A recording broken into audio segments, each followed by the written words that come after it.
साहब घर में घुलंड के मोर नहीं सुने करे कुछ 10 बजे के बैठारे 7 बजे रात तक बैठारे रही। ओकर बाद में मैडम लोग फोन करवा मोर दीदी का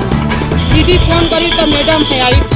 तब पूछी काबर बैठारे हो ऐसे कह के तो नहीं दीदी मैडम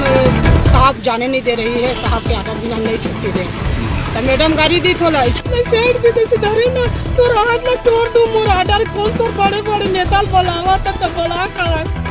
आपका कार्रवाई चाहते हैं? मैं वो चाहिए भाई बोले इंसाफ चाहिए बोला वो गाँव से बदली कर जाओ रिटायर करवाओ कर तो और 5 लड़का के बोला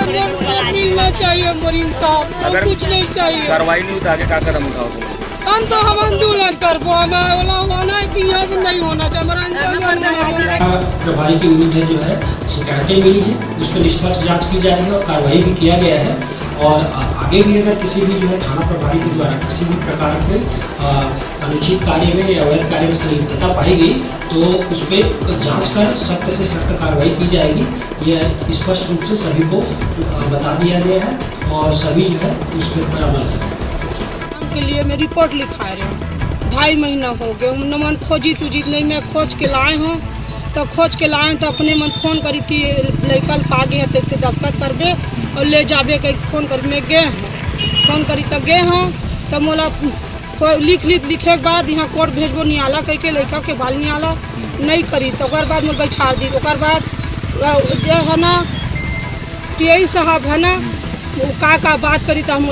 20,000 रुपया मांगी कि 20,000 रुपया दे नहीं देवे तो तोर लड़का डॉक्टर मुलाजा कराबो फलाना कराबो कोई मुझे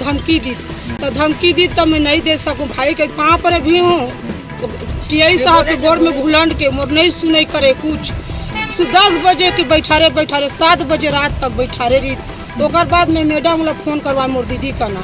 दीदी फोन करी तो मैडम है आई तब पूछी काबर बैठारे हो ऐसे कह के तो नहीं दीदी मैडम साहब जाने नहीं दे रही है, साहब के आदत भी हम नहीं छुट्टी देंगे तो मैडम गाड़ी दी थोड़ा सेठ भी देखे डरे ना तो राहत लग तोड़ दूं मोर आर्डर कौन तो बड़े बड़े नेता बुलावा तब बुला कर आपका कार्रवाई चाहते हैं? मैं वो चाहिए भाई बोले इंसाफ चाहिए बोला वो गाँव से बदली कर जाओ रिटायर करवाओ कर तो और 5 लड़का के